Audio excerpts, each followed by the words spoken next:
Hello, my name is Heather Fuselier, and this is your Boomwriter tutorial. This is going to be really quick, or at least I hope so.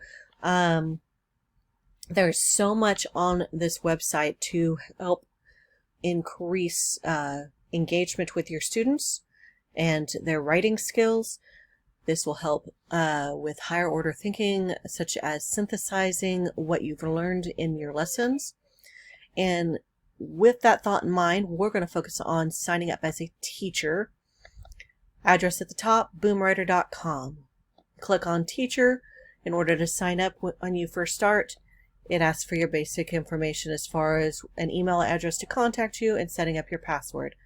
You will need to verify via email, but otherwise it's pretty simple and straightforward.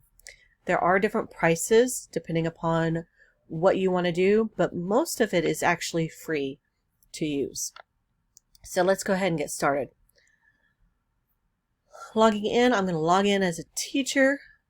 This is my homeschooling account with my two children at home that I will be using. And this is my dashboard.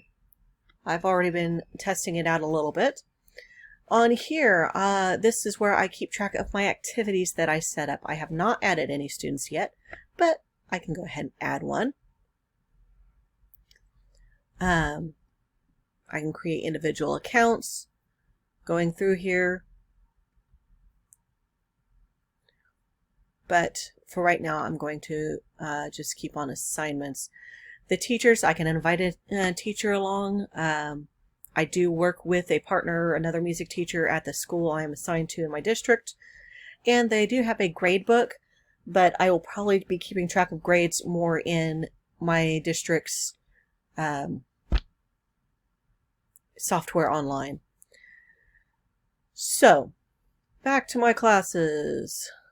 Yes, and we're going to create a new assignment. In here, 3 different types of assignments that they have listed on here. You can create a story, an actual assignment. I might do an assignment where they have to create poetry in order to, that has a certain rhythm or that uses certain rhythms.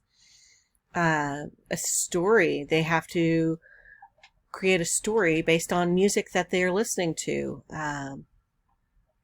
One of the fun assignments that I've done in the past, or story assignments I've done in the past, is where my students will create a story based on the piece of music called In the Hall of the Mountain King. Fun Halloween activity, by the way. Reason this caught my eye, though, was because of the student journals. I have a really hard time sometimes having enough time in order to get my students to reflect and respond in class the way I would like them to. So in here is an easier way that they can do either in class or outside of class. You can choose to help me plan, or you can just click on create a journal. Now in here, they give you some ideas, some purposes for your journals. You can have them set goals, reflect on what they're doing or their progress. There might be a question that I want to ask them connected to what we've been doing in class, or I could have them describe. This is more of an analysis kind of deal that I would have them where I play a piece of music and they have to analyze what they are hearing. So I can see right away whether or not they're just telling me basic things like instrumentation, or are they taking it up a notch to that analytical skill of, oh, well, I'm noticing this form, or I'm missing out on this family of instruments, or this reminds me of, making those connections. Right at the beginning of school, though, I will probably have them start off with setting goals. Brings me here.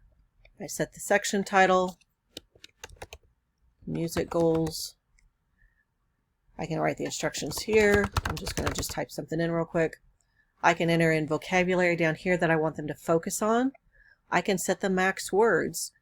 500 seems kind of high, but the further along we go, and depending upon the age, this might be small in comparison. I can set a deadline. I can click on the subject. So if the if I want to connect it to another subject, other teachers can see. I can upload Google Drive information if I have a journal that I want them to reference. I can either save this as a draft if I get interrupted, or I can just click Start. Here I can keep track of what my students are doing. I can give them real-time feedback and approve their work as it goes. I can also send copies to their parents if they would like. So this is just a real quick view of how to get started on Boomwriter. I hope this helps, and I hope you will check this out in order to possibly use it in your classroom. Have a great day.